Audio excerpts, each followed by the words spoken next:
Isa na naman pong lesson, pang ilan na to? Pang 5, pang 6.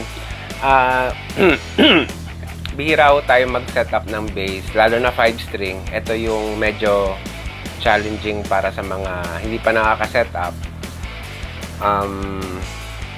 Dati yung fingerstyle yung laro ng may-ari na si Sir Paulo Basio. Yeah. Sir. Ngayon gusto niya na ng slap style. So, advice ko ho is mababang setup para mas ano siya, mas madali siya for slapping. Natural, ano pa ba yung gagawin natin? Lalo na pag slap style, kailangan mababa yung setup. So, matik i-fret level natin para ma-achieve natin yung lowest possible action. Okay, isa na natin.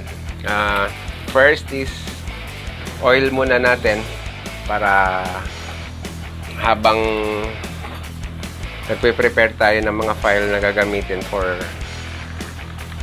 fret leveling, mag-absorb na siya ng moist. Kasi nakita ko, yan, nakita niya naman difference is super dry. Kailangan ng moisture lagi ng fretboard. Parang lotion lang yan. Okay? Kaya na, Paps, yung diamond file. Diamond. Flat. Hindi yan. Yung pang level na diamond. Kakalit. Yari sana ako dun, So, eto na. Sa pag-check natin, minor lang naman yung hindi pantay. Pero at least sinigurado natin, fret level, nakita siya. Kasi may possibilities pag setup natin, itong mga hindi tinamaan. Paglapag ng left hand mo rito, magkakaroon ng basing na maliit. So, tinanggal na natin yun. Dito, meron din. Pero, sir, nakakagulat, sir, Tajima, minor lang. Oo, kaya okay, sir. Okay yung quality din, no? Gamit ulit tayo ng thread crowning file. Ito yung initial natin, yung gauge 150 grit. So, ganda ng pag-level, So, nakita natin, yung frets niya is maganda naman yung kapit. Wala siyang noise. So, ibig sabihin, baon na baon.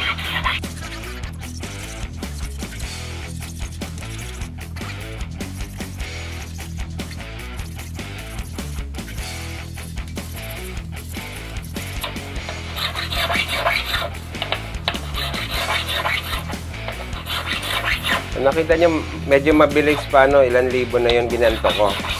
Tansyado ko na. Baka sabihin nyo, ang bilis lang.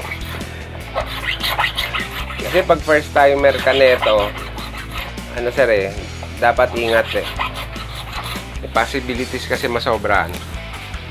So, next is yung grit na 300 diamond. So, palit ulit tayo para mas ma-perfect na natin yung pagbilog niya.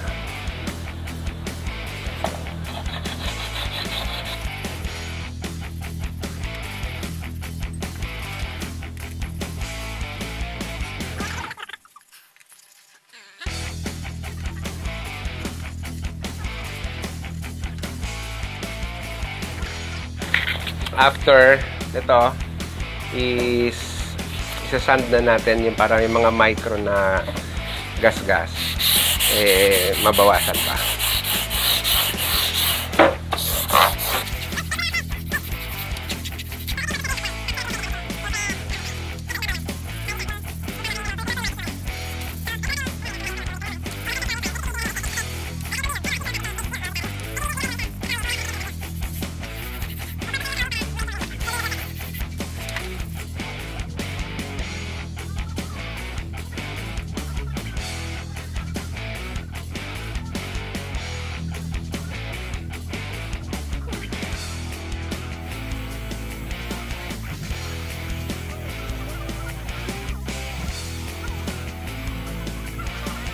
adjusting na yung nut para sa yung bounce.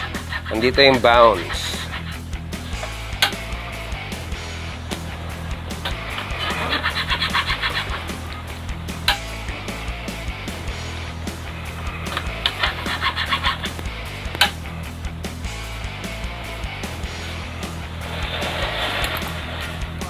Oh, na-adjust na yung nut. Then, dito na tayo sa intonation. Okay, sharp. Kasi yung goal namin dito, mainganyo lalo yung anak ni Sir. Tumugtog. Sino pangalan ng Sir? Paula. Paula. Kasi Paulo nga si Sir. So, pag nawakan to ng ano niya, ihan niya, hindi siya yung wala na siyang excuse para sabi matigas, ganyan. Lalo siyang gagaling. Tandaan nyo, pag na-set up yung base, yung hahawak hindi tatama rin mag-practice dahil swabe lahat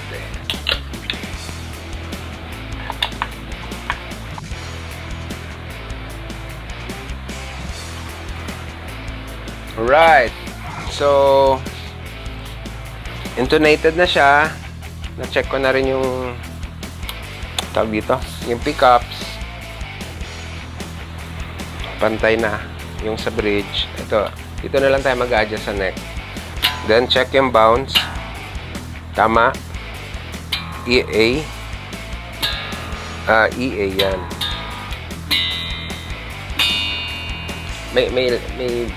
May tunog na yung highs. Kung napanood yung mga dating videos, pag bounce mo kasi ng ganyan na hindi tama yung nut, tunog goma. So, ito na. So, fully set up, intonated, ngayon, set na natin siya sa flat. Yan, panning. Yan na.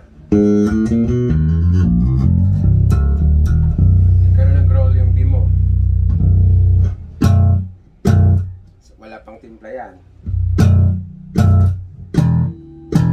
Nag-roll din yung E. A, ganun din. So, karga natin konti. Yun na.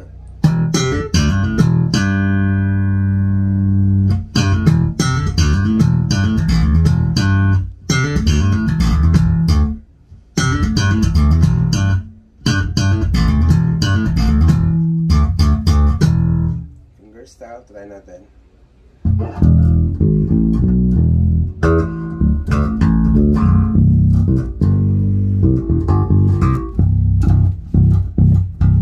Bridge yun. Ito neck. Yanig. Yanig. Ngayon, narinig niya naman na yung slap. Mismo din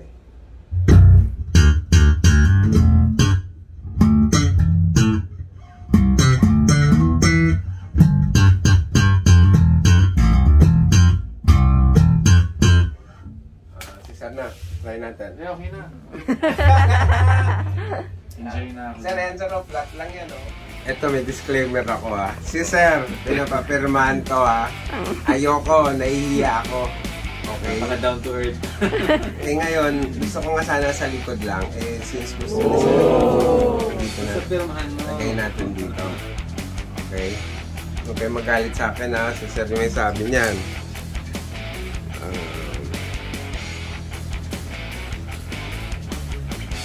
Yun, no?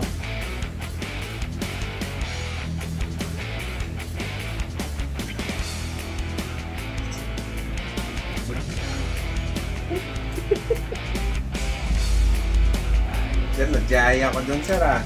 Pero okay na yun, Sir. Oh, the best.